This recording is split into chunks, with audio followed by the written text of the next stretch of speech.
Students, today we will learn the new concept called as dynamic memory allocation. Dynamic memory allocation. Now, what we know by dynamic memory allocation, how we can allocate memory dynamically, those things we will study. Before that, we need to understand why we require dynamic memory allocation. Okay, then what are the different types of memory allocation for a particular program? Now, we have two types of memory allocation. The first one we call it to be as the static memory allocation, and second one is dynamic memory allocation. Okay, now to explain these things, first let me write a simple code here, int x. Now, when a program, in a particular program, if we write int x, that is declaration of a particular variable of an integer data type, what happens? The compiler will allocate that it will reserve 2 bytes of memory location, right? This allocation takes place at the time of compilation. At the time of compilation. So compiler will decide that, okay, the variable x requires 2 bytes and it will allocate 2 bytes of that particular memory at the time of compilation itself. Okay, now we know that there are two major steps in order to execute the program, right? The first step is what? Compilation. And second step is what? The execution, or what we call it as a running the program or executing the program, right? Now, depending upon at what particular phase the memory is allocated to the variables, we can categorize them into two different types of memory allocation. Depending upon at what particular phase or in which particular phase the memory is allocated to the variables.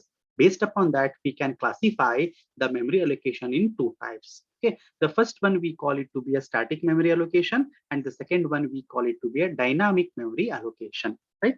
The static memory allocation, which is also called as sometimes compile time memory allocation, whereas for the dynamic memory allocation, we call it as runtime memory allocation. Now you can clearly understand that if a memory allocation is taking place at the time of compilation, then we can call it to be a static memory allocation. If a memory is allocated to any variable at the time of compilation, then we can call it to be a static memory allocation. So whatever programs we have written so far, wherein you might have seen the statements like this, right? Declaring a variable x of the data type integer, or it can be something like this, character name array, that is 20 in size, right? Now this is here, we are declaring a character array, right? Again, this particular memory allocation is a static memory allocation. If we declare a integer array like integer int marks of 6, that means again the memory is allocating at the time of compilation itself. So such type of memory allocation, we call it to be a static memory allocation. Okay. Now, what are the problems associated with static memory allocation, and why do we require a type called as a dynamic memory allocation? Okay. Let me try to explain you the problems which we find with respect to the static memory allocation or compile time memory allocation. Okay. Now, students, did you first understood what the meaning of static memory allocation or compile time memory allocation? Yes, sir. Right? Just think that whatever programs we have written so far, in all the programs we have declared the variables, right? It could be integer variables, float variables, or a character variables, or it could be a arrays, right?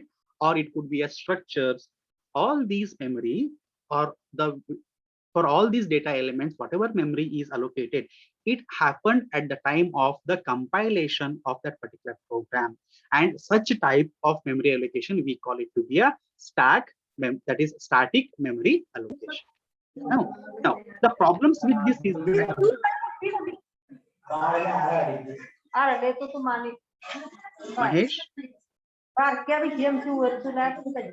Mahesh,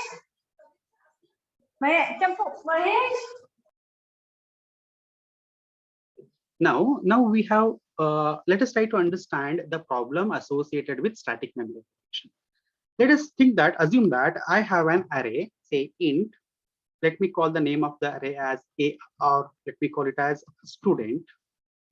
Okay, and here I have 100 student as the size. This array, name of the array is student, and it can allocate 100 elements for that. That means index will start from 0 and it will end at 99. So total 100 elements can be stored. Now, can you tell me what is the memory required to store 100 elements here? How much of memory is required?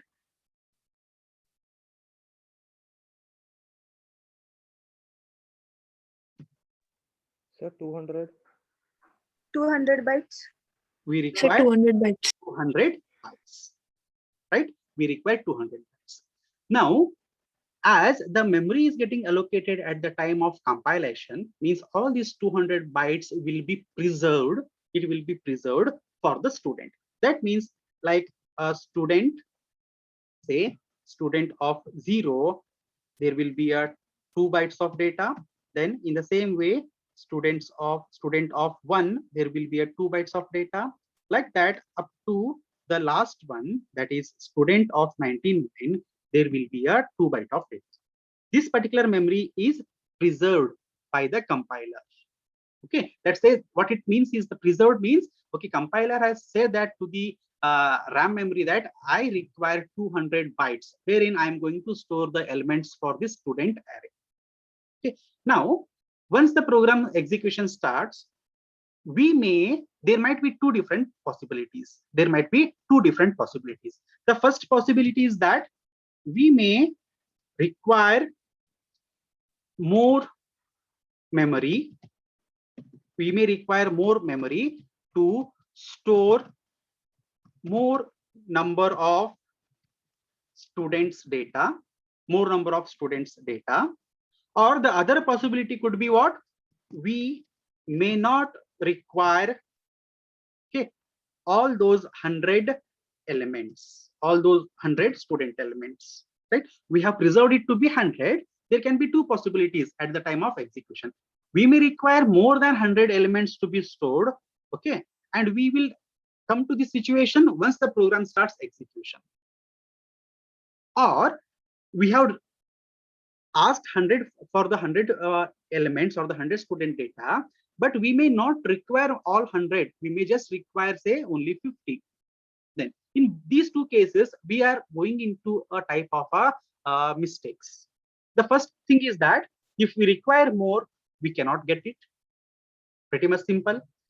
Because we have only asked for 100 elements, but if, and all these 100 elements memory is allocated at the static time, and then at the execution time, if I'm asking for more number of students, or if I want to store more number of data, then the compiler will deny allocating the, because the memories can be only allocated in this way at the compilation time. At the runtime, I cannot allocate. Even if I want to store more number of data, it is not possible. That is the first issue. The second issue is that whatever 100 memories, that is the 200 bytes we have allocated for 100 data elements, we may not use all of them. The problem with that is suppose if we are using out of 100, if I'm using only, say, 20 data or the 20 data elements for the student, that means what? Out of 100, I'm just utilizing only 20. The remaining 80 are not used, right? Remaining 80 are not used. So not used means what? For 80, that is 160 bytes of memory is unused, and it cannot be used by any other data. It cannot be used by any other data because compiler has said that, okay, I require 200 bytes, but I'm using only, out of 200 bytes, I'm using only 40 bytes of data. I'm using only 40 bytes of data, and remaining 80 elements, that is 160 bytes, is unused. So if such thing happen, then what it will lead into is that a diverse effect wherein memory is there, but it is not accessible. Memory is still there, but that memory cannot be accessible by any other data element in the program. So this type of problems will arise if we try to allocate memory using the static memory allocation method or allocating the memory at compile. At the compile time, the compiler will decide that how much of memory is required by that particular variable, and it will preserve that memory. And it will allow us to only use that much. We can't access more than that. If the allocated memory is too much and if we are not using all of them, then we are wasting the memory. So in order to overcome this particular problem, there is another type of a memory allocation, that what we call it to be a dynamic memory allocation. Dynamic memory allocation means memory will be allocated to the data elements, that is variables and all, but not at the compilation time, but at the runtime of the program. Runtime of the program means after we do compilation, then we proceed for the execution. During that time, the memory will be allocated depending upon our need. If we think that we require the memory for 5 elements, we can allocate only for the 5 elements. If I think I need one more extra, then I can go for one more extra. 6th element also I can allocate. And all this memory allocation can be made possible or can be allocated at the time of runtime of the program. And that concept we call it as dynamic memory allocation. And this concept can be achieved by using the concept of pointers. Using pointers, we can allocate memory dynamically in a particular program. Any variables, it can be an integer variables, it can be float variables, it can be arrays, it can be structures. To any particular data element, we can allocate memory at the time of its runtime. That we call it as dynamic memory allocation. And that dynamic memory allocation is achieved by implementing pointers concept. Is it understood, students? Yes, sir. Yes, sir. So Yes, sir. for a point of examination, you will definitely get a question for a definition of what a static memory allocation or a what dynamic memory allocation. Both the definition might be asked or only one definition might be asked. So static memory allocation means allocation of memory to the variables at the time of compilation of the program is called as static memory allocation. And whatever the memory allocated through the static memory allocation, it will be present entire execution of the program. Once the program execution stops, whatever the memory was allocated, it will get deallocated. Whereas for the dynamic memory allocation, we can allocate when we want, and we can deallocate or we can delete that particular memory whenever we want at the time of, again, runtime of the program. At the time of runtime of the program itself. Understood the difference, students?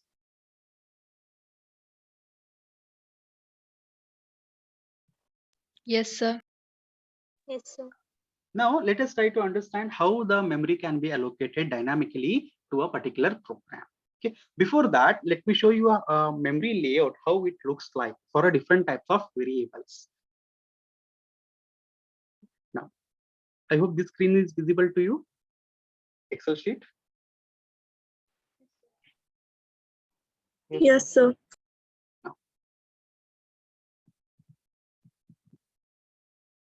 Now, this particular layout, what I have put upon here, it is a layout of, you can call it to be a RAM memory.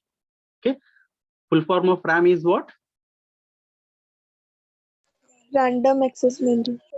Random access memory. All the computation will take place only in the RAM memory, right? So if you want to pictorially understand what type of elements, what type of data is stored in the RAM, okay, this diagram will help us in understanding that. Okay. Now suppose here left side we can see lower memory address and higher memory address I have put. That means what? Suppose if this particular locations, if it starts with, say, assume that if it starts with 0001 and then next bytes will be 2, it will be 2, then it will be 3, like that it grows, and at the last we have a higher memory address. At the bottom we have lower memory address, and on the top we have a higher memory address. Okay. Now this can be categorized into these many parts. On the first part at the bottom, that is with the lower memory address, these memory section helps us in storing the C program instructions.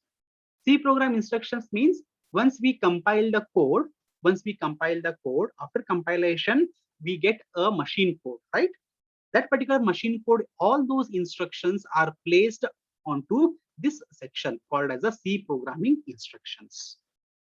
Okay, now on top of that, then we can have another section wherein all the global variables can be stored.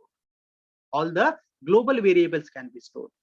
Can you think what are the global variables? How they are declared in the C program? How do we declare global variables in C program? You have studied this in first semester. Where do we declare global variables? Suppose if this is a C program, where do I declare global variables? If I write int x, is this particular x variable a global variable? Section.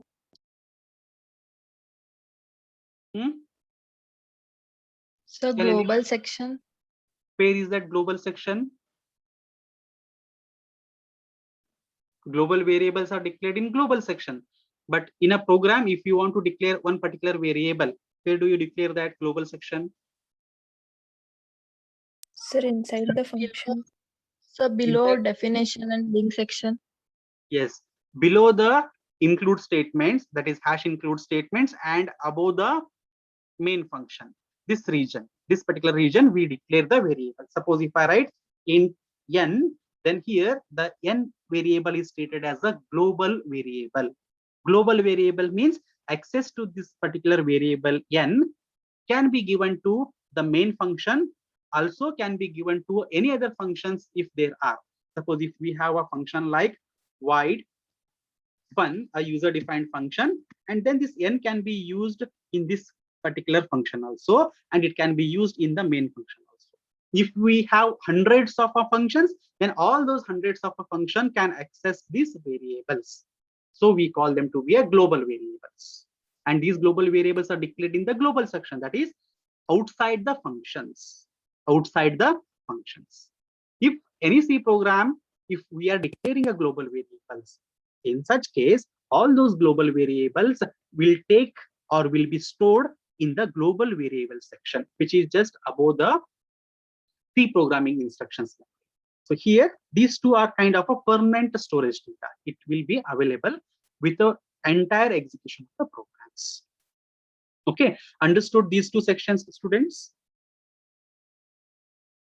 Yes, sir. Yes, sir. So Okay, now then coming on to the higher memory address, we have something called as an command line arguments. We are going to study about these command line arguments in the upcoming classes. That time I will explain in detail about that thing. Okay. There are something called as again another type of a variables or the parameters or arguments we call them to be. We call them to be a command line arguments. These command line arguments will be allocated on the higher memory address section. It will be allocated on the higher memory address section. Between these two, that is between the command line and between the global variables, we have a lot of memory space, a lot of free memory space. That can be virtually divided into two types.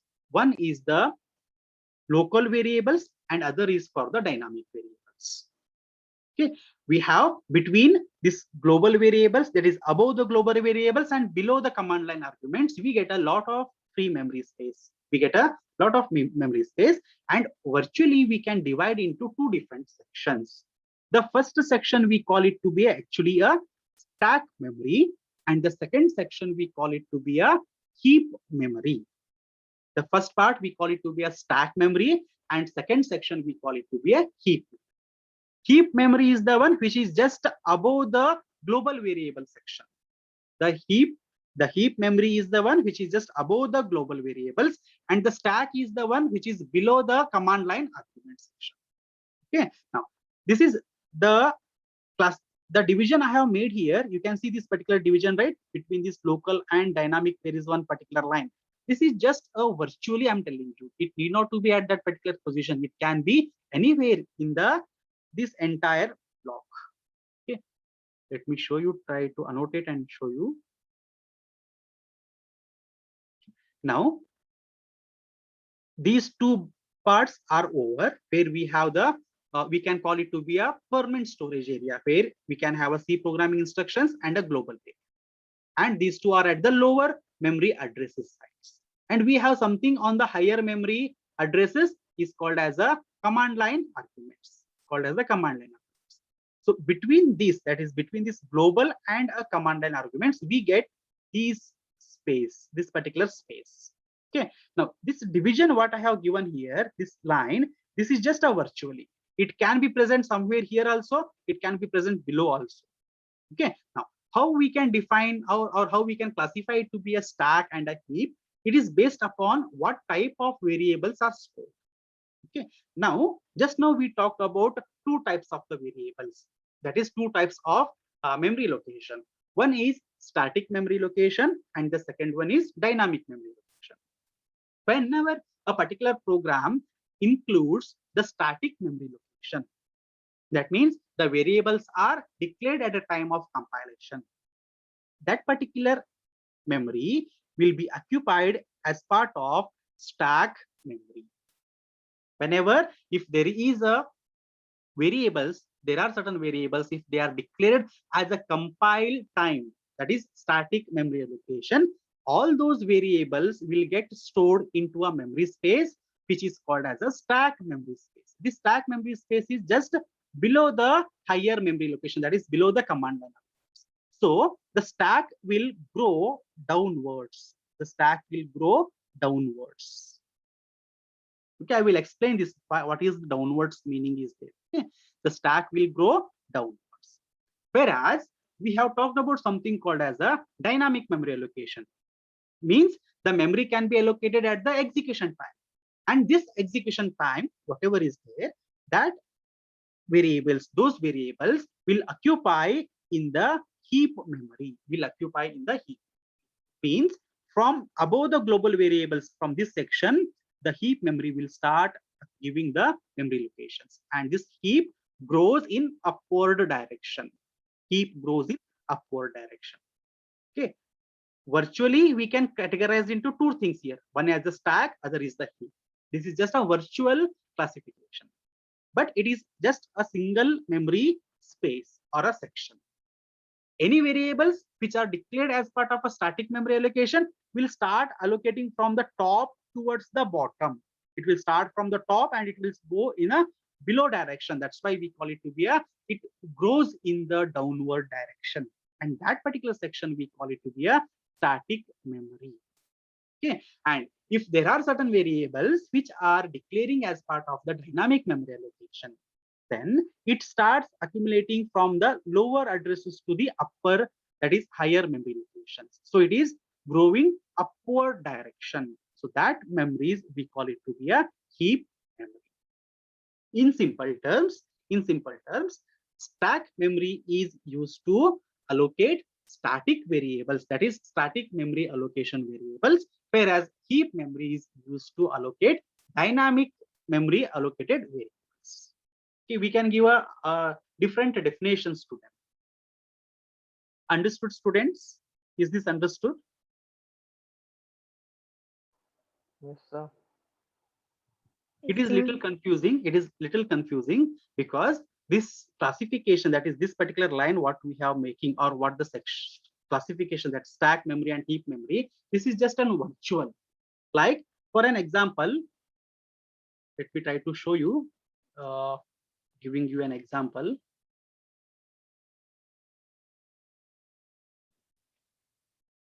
Now assume that this is say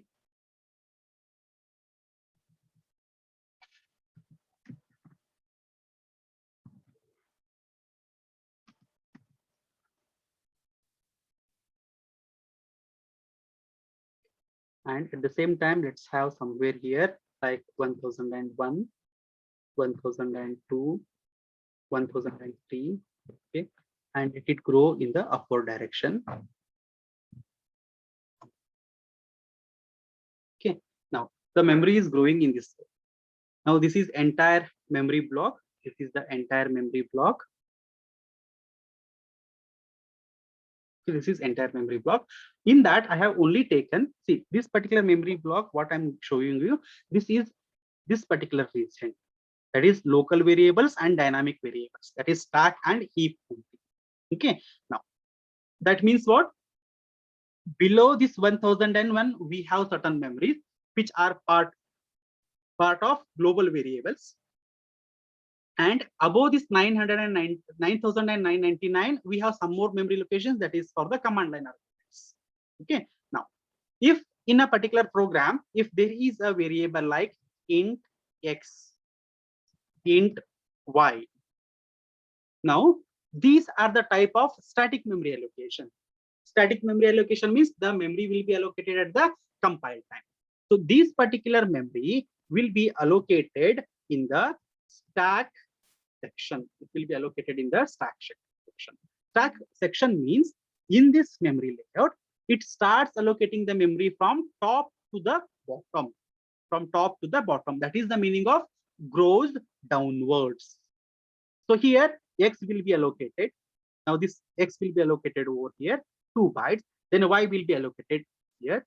And then suppose if I have one more variable, say character c, and then float f, then what will happen? After this y, here there will be a c, then there will be a f, and f will take 4 bytes of memory. And suppose if I have one more integer variable, say int z, then after these 4 memory blocks, here there will be a z. So whatever variables are getting declared, they are getting the memory locations from top to the bottom side. Okay, these memory blocks, these particular memory blocks are called as stack section. They are called as stack sections. Students, do you remember in one of the class where we were discussing this memory addresses? That time you have noticed, have you ever noticed that memory was growing in the reverse direction? Yes, sir. Yes, sir. Sir. Right? Because the memory was allocated in the stack section. So the memory will start from the higher address to the lower address. So all that particular section is called as the stack section. Now, if we write certain statements wherein dynamic memory allocation takes place, if a dynamic memory allocation takes place, then those memory will get allocated from this 1001 and it grows in the upward direction. And this particular section, we can call it to be a heap section. We can call it to be a heap section. Now, there is a possibility that the program may take a lot of memory, and wherein this stack and heap will meet each other. The stack and heap, both the sections will meet each other. That means what? The memory is growing here, like it will start growing, and at certain stage, it will touch each other. In such cases, the lower part of this particular heap will start freeing up the memory so that there will be some free space. Okay. Now, as of now, you just try to visualize and understand that stack and heap are both are same, but the classification is made based upon virtually.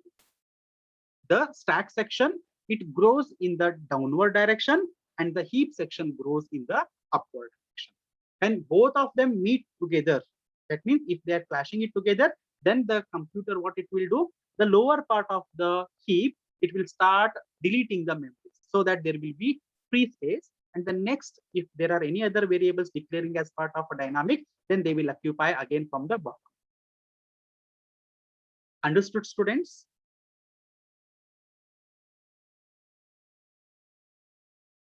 Yes, sir. Okay. You may get a 5 marks question also, wherein you may ask to explain dynamic memory allocation, or you may ask to explain what is memory allocation and explain with a neat diagram. Then you need to write the dynamic definition of a dynamic memory allocation, definition of static memory allocation, and then you need to draw this particular diagram, wherein you are supposed to explain what this lower memory address occupies. It occupies the pre-programming instructions and the global variables, and the higher memory address occupies the command line arguments. And between that, we have a section that can be virtually classified into stack memory section and a heap section. The stack memory section is used to allocate the compile time variables, that is static variables, whereas the heap memory section is used to allocate the dynamic variables, dynamic memory allocated variables. The stack grows downwards and heap goes upwards. If you write this much, then you will get full marks. Understood, students? Yes, sir.